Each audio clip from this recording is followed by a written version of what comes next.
Nós vamos ler agora o Catecismo no Dia do Senhor 5. Catecismo de Heidelberg. Dia do Senhor 5.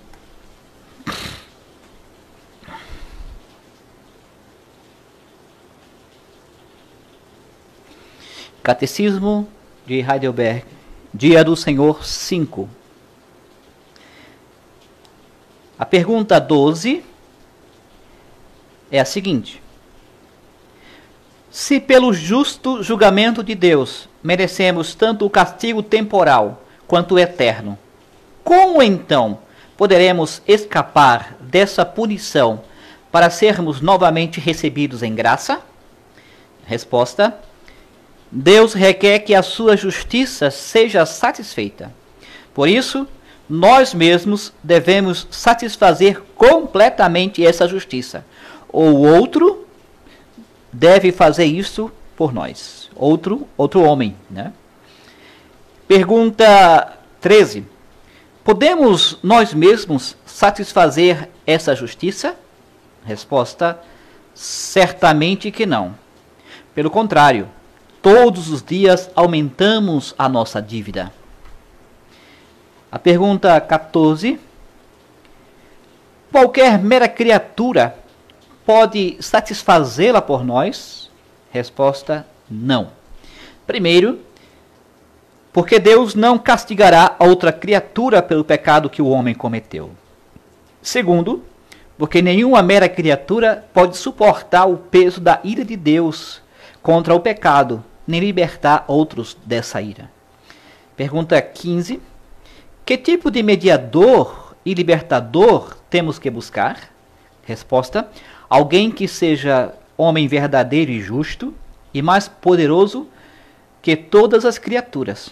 Isto é, alguém que seja ao mesmo tempo verdadeiro Deus, ou Deus verdadeiro. Até aqui. Vamos ler o texto bíblico de Romanos capítulo 5.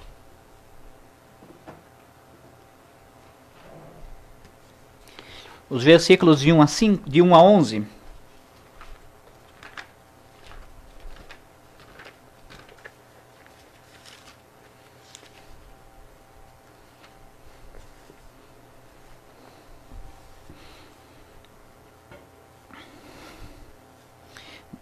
Romanos 5, de 1 a 11, diz assim a palavra: Justificados, pois, mediante a fé, temos paz com Deus, por meio do nosso Senhor Jesus Cristo, por intermédio de quem obtivemos igualmente acesso, pela fé, a esta graça na qual estamos firmes, e gloriamo-nos na esperança da glória de Deus.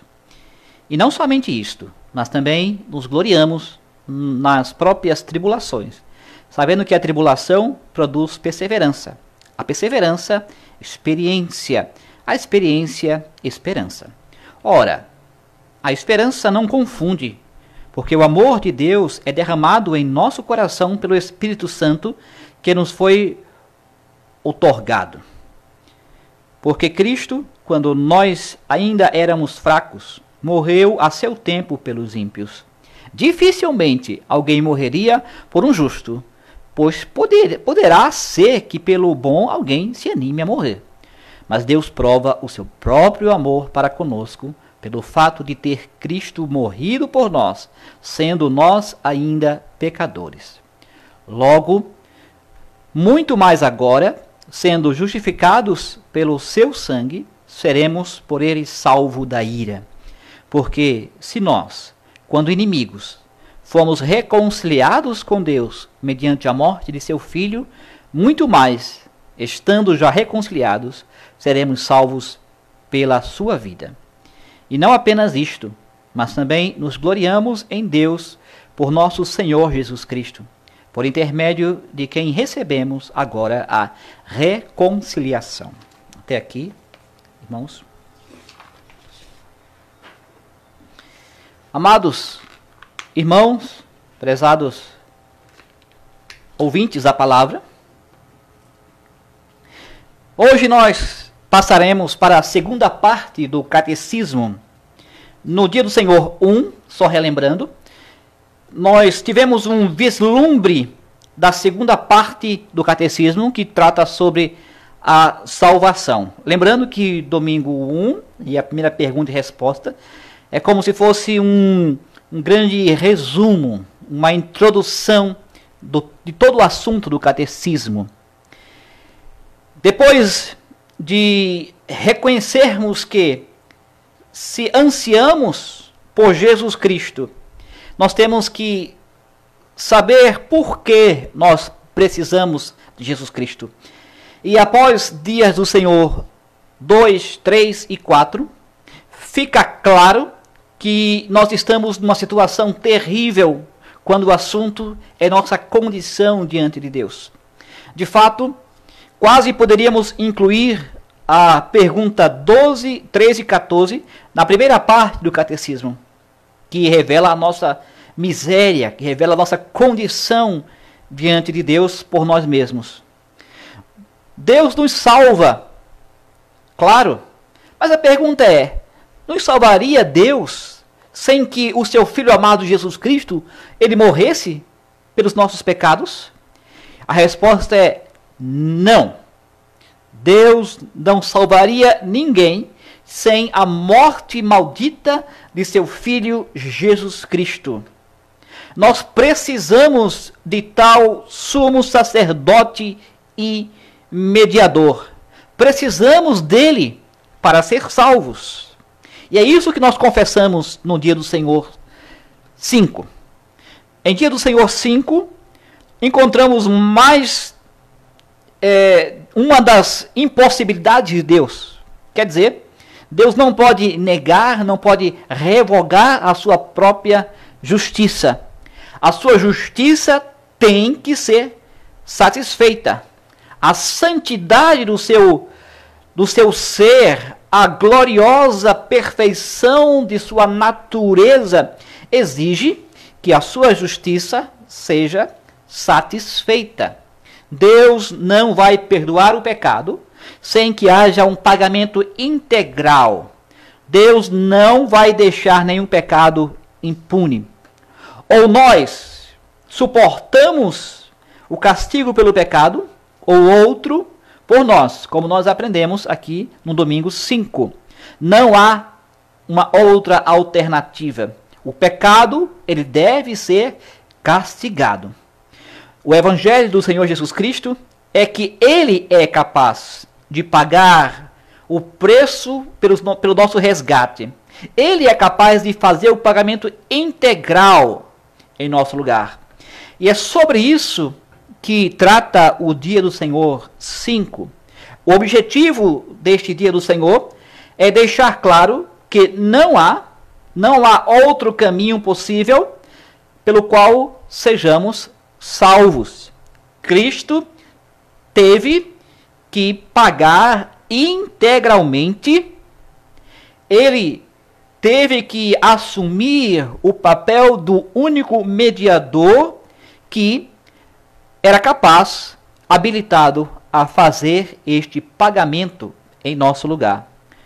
Então, nós aprendemos que o Filho de Deus, ele veio em carne humana para realizar este pagamento que nós não temos condições de fazê-lo. Quando nós confessamos na primeira pergunta e resposta do dia do Senhor 5, nós dizemos: Deus quer que sua justiça seja cumprida. Ok? E é o mesmo que dizer, Deus exige em sua lei que a sua justiça seja plenamente atendida, porque este é o único caminho da redenção. Nesta manhã eu vos proclamo o Evangelho de Jesus Cristo. E eu quero resumir a pregação com o seguinte tema: Deus nos redimiu conforme as exigências da sua lei. Deus nos redimiu ou salvou conforme as exigências da sua lei. Veremos 3 pontos. Primeiro, o pagamento que a justiça de Deus exige do homem. Segundo, qual a única alternativa possível para a salvação deste homem. E terceiro, Que implicações tem para nossas vidas? O que isto afeta as nossas vidas? Eu digo no dia a dia também. Então veremos, o primeiro ponto, o pagamento que a justiça de Deus exige de nós. Como eu falei, Deus exige que sua justiça seja satisfeita. Essa é a primeira verdade que nós confessamos sobre nossa redenção. Este é o fundamento da nossa salvação. Se nós retirarmos a justiça de Deus, nós vamos anular tudo.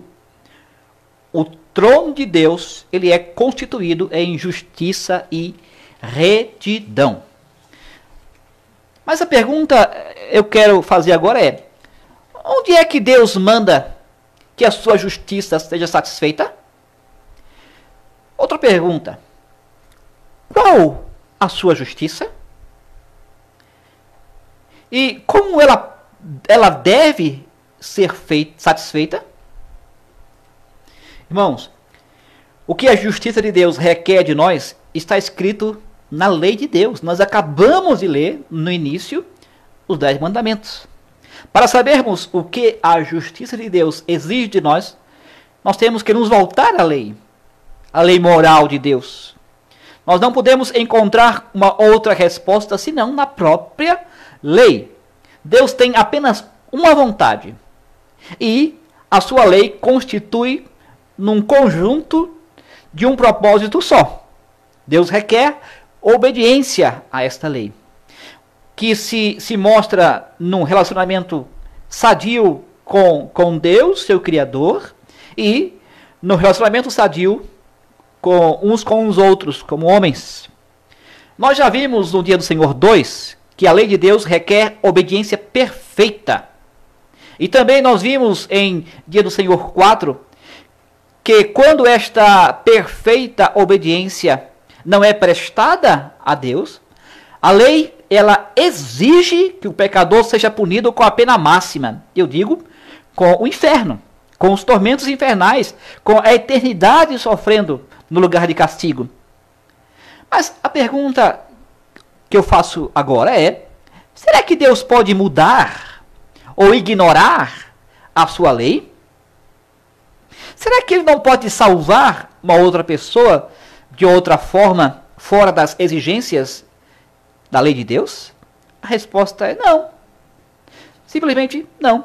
A lei de Deus é algo inseparável do próprio Deus. Nós não podemos separar Deus da sua lei. A sua lei é a expressão da sua vontade. E a sua lei requer obediência. Deus requer obediência. E quando a lei ela anuncia maldição de morte ao pecador, isso significa Deus anuncia maldição de morte ao pecador. A lei de Deus diz aquilo que Deus diz. A lei exige o que Deus requer deste homem. Se alguém tenta se livrar da lei, é como se ele estivesse tentando escapar do próprio Deus. E nós sabemos que não é possível escapar de Deus. Se alguém tenta burlar a lei, ele tenta burlar a própria santidade e justiça de Deus. Não é como muitos fazem em nossos dias, que você tem um código penal em que você tem que usar o cinto de segurança, e tem pessoas que não colocam o cinto, só disfarça por cima e não encaixa. Não tem como fazer isso diante de Deus. A sua lei moral não tem como escapar daquilo que Deus requer do homem. A ideia de buscar algum tipo de salvação, senão no próprio Deus, é de uma forma ignorar as exigências da lei, e isso constitui em uma afronta a Deus. Se alguém não ama a lei de Deus, simplesmente ele não ama a Deus, porque a lei de Deus é a própria revelação da santidade e da justiça de Deus. Se alguém vê a lei de Deus como sendo algo opressora, algo sem amor. É assim que ele vê Deus. É assim que ele conceitua Deus, que ele consegue ver e entender sobre Deus. Tudo que você sabe, a lei diz respeito a Deus. Deus não pode abolir a sua lei, porque Deus não pode revogar a si mesmo. A sua lei não pode mudar, porque Deus também não muda. Portanto, a sua justiça, tal como indicada, mostrada na lei, ela tem que ser satisfeita, tem que ser cumprida totalmente. A nossa redenção tem que ser redenção justa, que atende a todas as exigências expostas na lei de Deus. Quando nós ouvimos a expressão pagamento integral, pensamos de forma imediata como na punição. Ou se paga integralmente, ou se torna passivo de punição também integral. A lei de Deus exige obediência total aos mandamentos. E quando estes mandamentos são transgredidos, a lei também exige que esse transgressor ele seja punido. E, portanto, nós precisamos de duas coisas. Acompanhe o pensamento. Perfeita obediência. Segundo, remoção da nossa culpa. Perfeita obediência, remoção da culpa. A lei exige expiação, exige justificação. A lei exige tudo. Obediência integral, como um castigo completo ao desobediente. O Evangelho nos anuncia que o nosso Senhor Jesus Cristo, ele fez o pagamento integral por nós. Ele cumpriu ambos os requisitos da lei. A sua perfeita obediência à lei de Deus é colocada em nossa conta. E todo o peso da justa punição de Deus, da maldição de Deus sobre o transgressor, caiu sobre Jesus Cristo, caiu sobre o próprio Filho de Deus que tomou o nosso lugar. Quando nós olhamos para a obra expiatória de Cristo, nós notamos como a Escritura descreve esta obra expiatória.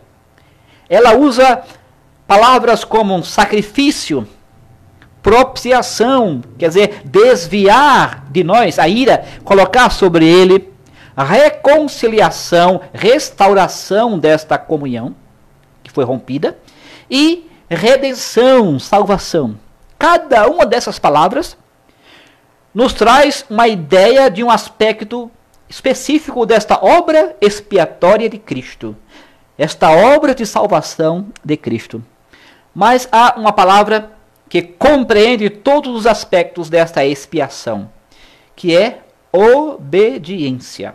Cristo obedeceu em nosso lugar às exigências de Deus. E isto é algo que nos trouxe grandes benefícios. Pela obediência de Cristo, obediências aos mandamentos de Deus, nós somos revestidos com a perfeita justiça e por sua obediência em seus sofrimentos, em sua morte, a culpa levou ele sobre si para que nós fôssemos privados deste sofrimento. Em todas as coisas, Cristo obedeceu à vontade de Deus. João capítulo 6, versículo 38 diz: Eu desci do céu, não para fazer a minha vontade, mas a vontade daquele que me enviou. Palavras de Cristo. Por sua obediência, ele operou a nossa salvação. No mesmo texto que nós lemos, capítulo 5 de Romanos, agora versículo 19, diz: Porque, como pela desobediência de um só homem, muitos se tornaram pecadores, assim também, por meio da obediência de um só, muitos se tornarão justos. Foi a obediência de até a morte, e morte de cruz, que nos trouxe salvação, como diz Paulo em Filipenses capítulo 2, versículo 8. Esta obediência envolve todas as obras de expiação. É o pagamento integral, é a satisfação da justiça de Deus. Nós não podemos sermos aceitos por Deus se estivermos ainda com a culpa e não revestidos com a justiça de Cristo. Portanto, as palavras completa obediência são aplicadas a cada aspecto da obra expiatória de Cristo. Resumindo tudo, o pagamento era necessário, a perfeita obediência, o cumprimento de todas as exigências da lei. É isso que Deus exige. Agora vamos ao segundo ponto. Qual a única alternativa para a salvação deste homem, que de si mesmo, por si só, ele não pode ser aceito por Deus? A questão ainda é se Deus poderia salvar sem enviar seu filho para morrer pelos pecados dos homens. E a resposta continua sendo não. Não havia e não há nenhuma alternativa senão esta que eu acabo de dizer, que sem Cristo não pode haver reconciliação, salvação. Aqui, o nosso catecismo, no dia do Senhor 5, está sob ataque dos nossos dias. Há muitos que falam sobre o amor de Deus, mas não, justiça de Deus não. Isso não combina com o Evangelho. Mas, por que foi necessário que o Filho de Deus tornasse homem? E por que, tornando-se ele homem, ele teve que morrer? E mais, por que morreu com a morte maldita, morte de cruz? Não poderia simplesmente ele falar certas palavras e perdoar os pecados dos homens? Irmãos, a Bíblia deixa claro que a perfeição da natureza de Deus tornou necessário a nossa redenção. Ela tinha que ser realizada por uma obra expiatória do sangue de Cristo. Agora, eu quero rapidamente mencionar algumas passagens bíblicas que falam da necessidade de tal mediador, aquele mediador que Deus nos deu, Jesus Cristo. Usando o texto de capítulo 5 de Romanos, versículo 6, diz: porque Cristo, quando nós ainda éramos fracos, morreu a seu tempo pelos ímpios. Irmãos, era como se nós estivéssemos sentados em nossa cela de prisão, sem um pingo de esperança, sem uma pista de como sair dessa situação. Não tínhamos chance nenhuma, estávamos perdidos, mas no momento certo, Cristo veio e tomou o nosso lugar. Ele morreu para pagar o preço, consertar aquilo que estava errado, nos libertar de nossas cadeias, da condenação eterna. Agora os versículos 7 e 8 do texto que nós lemos em Romanos 5, diz: dificilmente alguém morreria por um justo, pois poderá ser que pelo bom alguém se anime a morrer. Mas Deus prova o seu próprio amor para conosco pelo fato de ter Cristo morrido por nós, sendo nós ainda pecadores, cheios de ódios, como nós éramos a Deus e ao nosso próximo.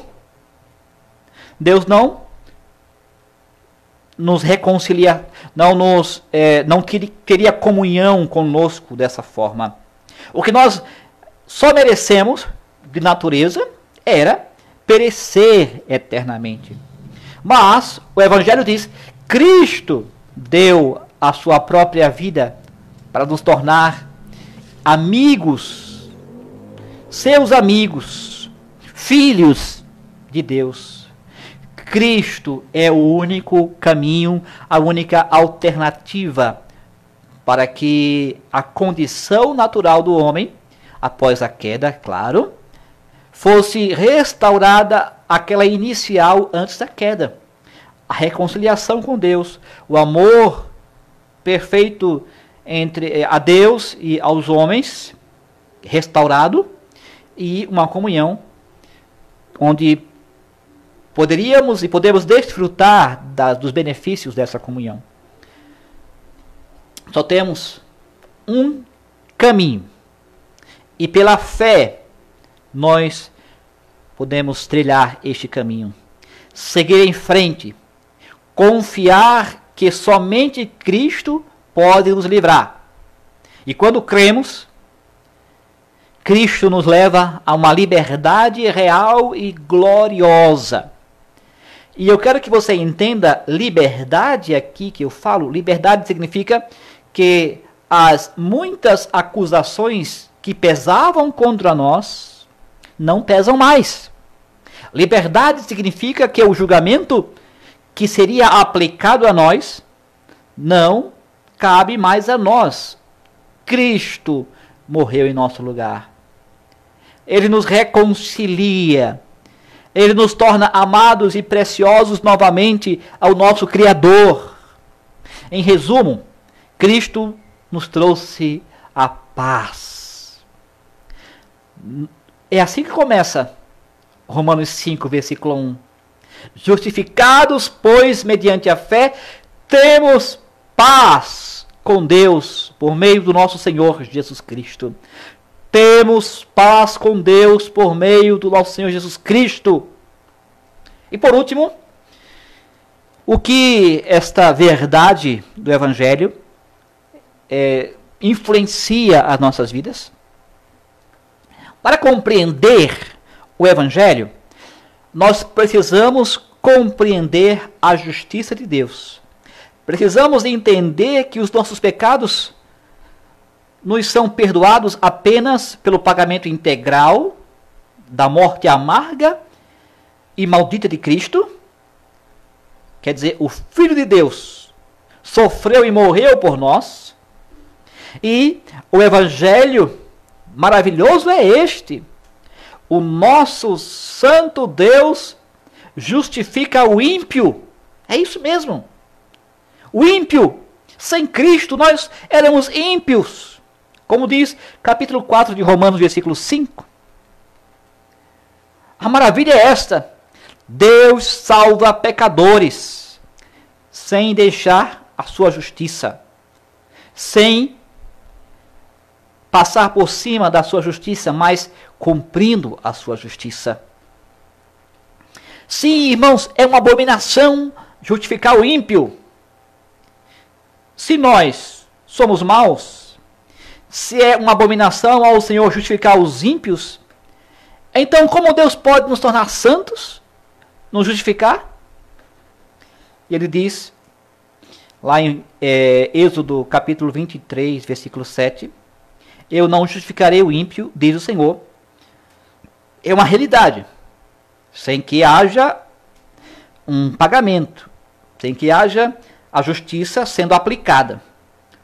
O juízo de toda a terra não alterou a justiça, mas ele nos amou tanto que ele mesmo pagou o preço mais alto para nos salvar.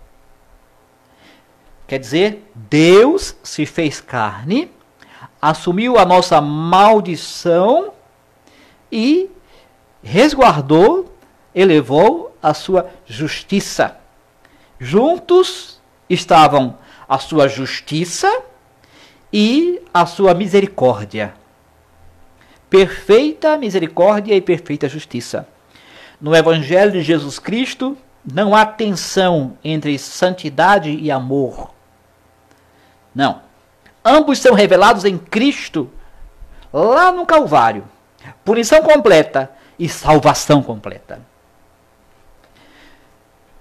O que eu vos acabo de falar não é evangelho barato.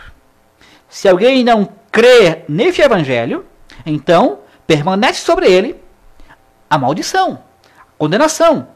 Sem Cristo, não há como escapar da ira eterna de Deus. Além disso, não há perdão. E sem perdão, não há esperança. Este é o Deus da Bíblia. Não é um Deus que tem que mudar, mas nós é que somos mudados por Ele. Temos que ser restaurados à sua imagem e não Ele a nossa imagem. Cristo restaura em nós essa imagem. O Espírito Santo aplica esta obra de Cristo em nossas vidas e nós somos reconduzidos a refletir essa imagem de Deus. Fomos libertados com propósito. Qual o propósito? Servir a Deus.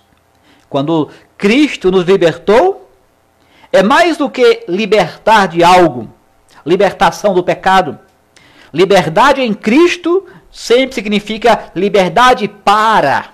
Tem um propósito. Liberdade para uma nova vida. Cristo nos dá a liberdade para vivermos. Não é apenas sobrevivermos, vivermos para Deus. De escravo que éramos, escravos do pecado, escravos daquilo que era condenação eterna, para filhos de Deus. Que bênção, irmãos. Que maravilha o Evangelho muda o nosso ânimo. Além de mudar o nosso destino. Quanto a todos os outros problemas, eles não vão desaparecer. É bom que deixe claro isso. Enquanto vivermos, nós temos uma luta contra o pecado, aqui e agora. Velhos hábitos, eles têm que ser colocados na prisão. Têm que ser mortificados.